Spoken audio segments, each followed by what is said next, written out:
Si te estás preguntando cuál es el mejor régimen patrimonial para tu matrimonio, este video es para ti. ¿Qué tal? ¿Cómo están? Soy Guillermo Ramírez y voy a explicarles algunas ventajas y desventajas dentro de los regímenes patrimoniales dentro del matrimonio. Dentro del matrimonio hay dos regímenes. Uno, que es la sociedad de gananciales, se aplica si es que ustedes no han realizado ninguna separación de patrimonios.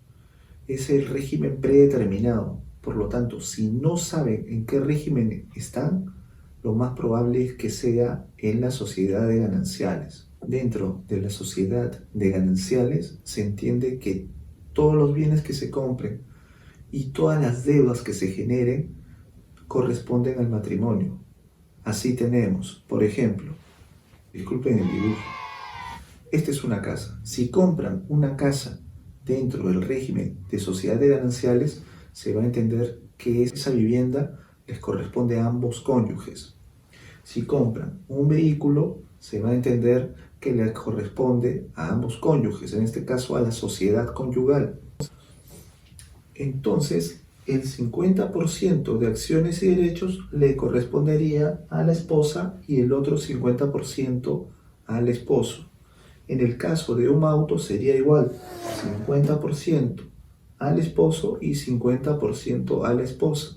Es lo que se va a presumir, porque podría darse que haya alguna carga o deudas posteriores. Pero invocando estos ejemplos, quiere decir que les va a corresponder en cuotas iguales al esposo y a la esposa si es que han sido adquiridos estos bienes dentro de la sociedad de gananciales.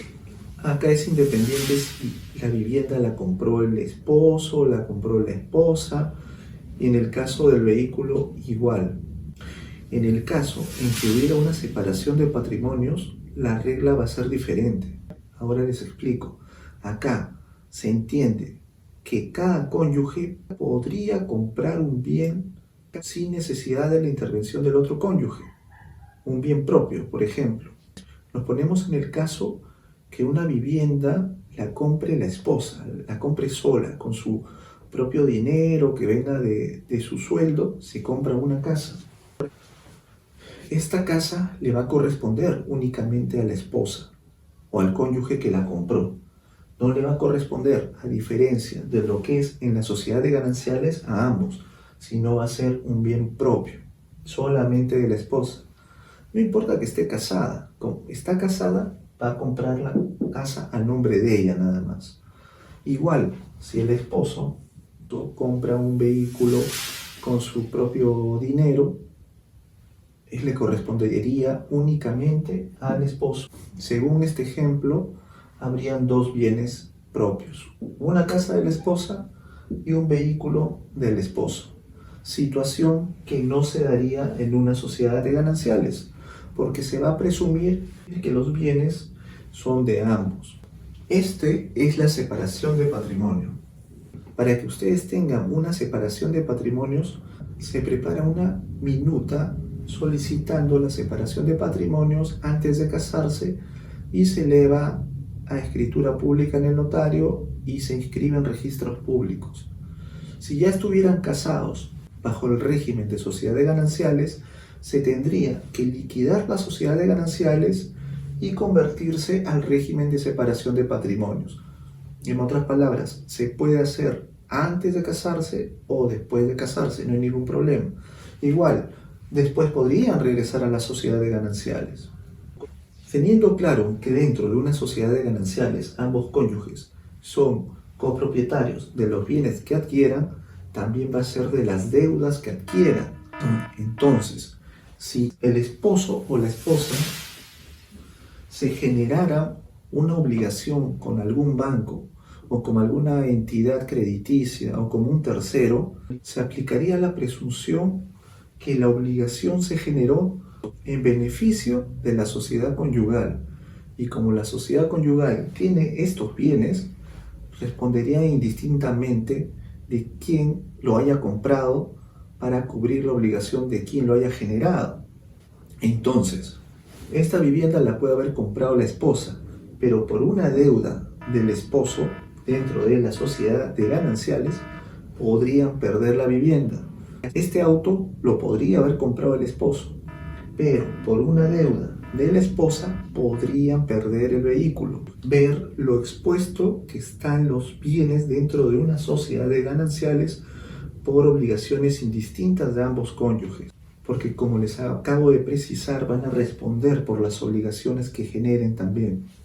¿Y qué ocurre dentro de una separación de patrimonio? Dentro de una separación de patrimonios, cada cónyuge va a responder por sus obligaciones personales siempre y cuando no haya intervenido el otro cónyuge en calidad de fiador o de aval. Si la esposa ha comprado un inmueble y es un bien propio de la esposa y el esposo tuviera alguna obligación pendiente, no habría forma de que por una obligación pendiente le quiten el inmueble a la esposa.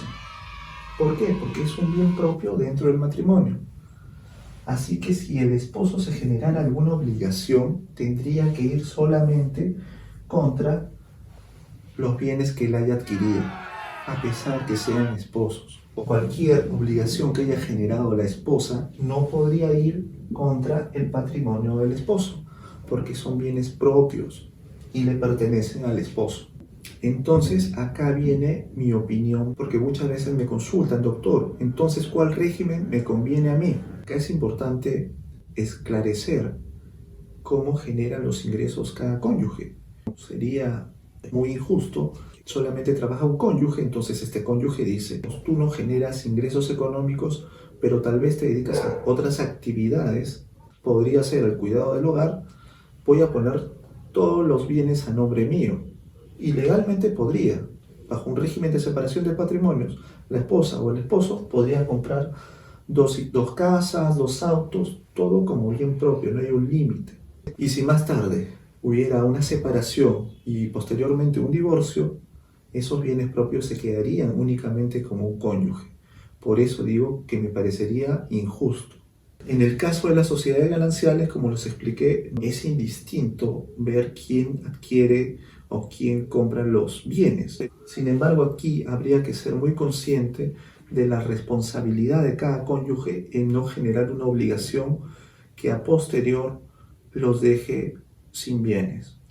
Los escenarios más comunes se dan cuando uno de los cónyuges es empresario, es comerciante, es emprendedor y se genera diversas obligaciones para poder sacar sus proyectos a flote.